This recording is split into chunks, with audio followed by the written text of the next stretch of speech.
Ako ay nasa bayan ng Trece Martires City, Cavite.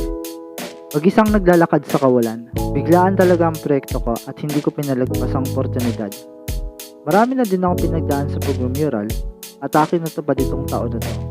Nga pala, ako ang gumawa ng vector art design gamit ang aking cellphone.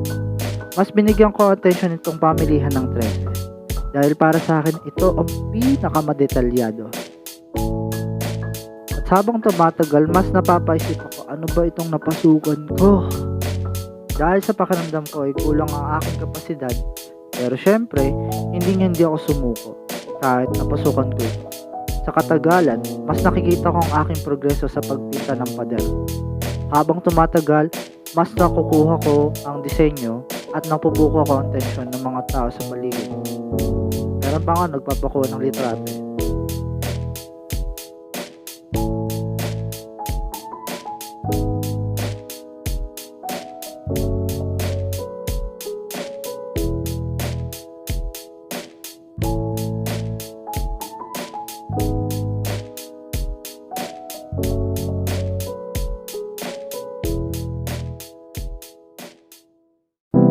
Aking binigyan ng atensyon ang mukha ni Mayora dahil malapit na ang kanyang kaarawan at hindi ko inaasahan na magpapakuha ng litrato ang mga kabataan. Sa katagalan, halos isang araw ko tinapos ang kabuuan ng imahe ni Mayora hanggang sa may dalawang kalalaki na lumapit sa akin. Akala ko hold up na ako. Ayun pala magkamangha sila sa aking ginagawa.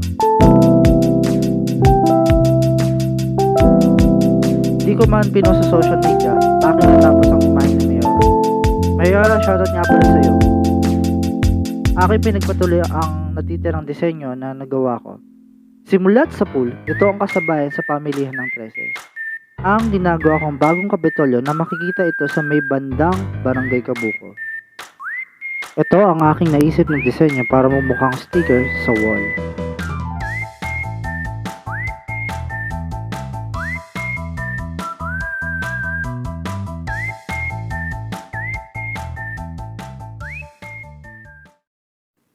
Ang pangapat na obra na naisip ko ay gumawa ako ng graffiti art.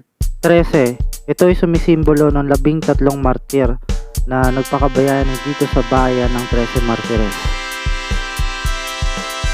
Alam nyo ba na bigla akong sinita ng traffic enforcer dahil akala nila nagbabandalize ako sa pader, pero hindi nila alam na naaprubahan ng aking disenyo ang graffiti art. Kasi para sa akin, sa panahon ngayon, mas maganda magmukhang aesthetic ang obra. Para lang sa akin yun syempre. At ang huli, ginawa ko ang buong kabuuan ng kalupaan ng Trece Martires. At syempre hindi ko alam kung ano ilalagay kong disenyo sa bayan ng Trece. Pinilipas ko ang isang araw at nasagot ng aking kasagutan ang gumawa ng disenyo ng 13 martir, which is vector art din.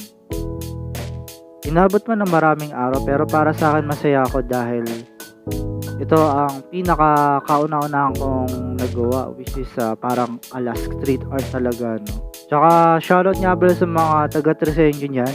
Maraming salamat sa mga sumusuporta. Kahit na nagkasakit ako or initan ako, but still continue sa ginagawa ko. Maraming salamat.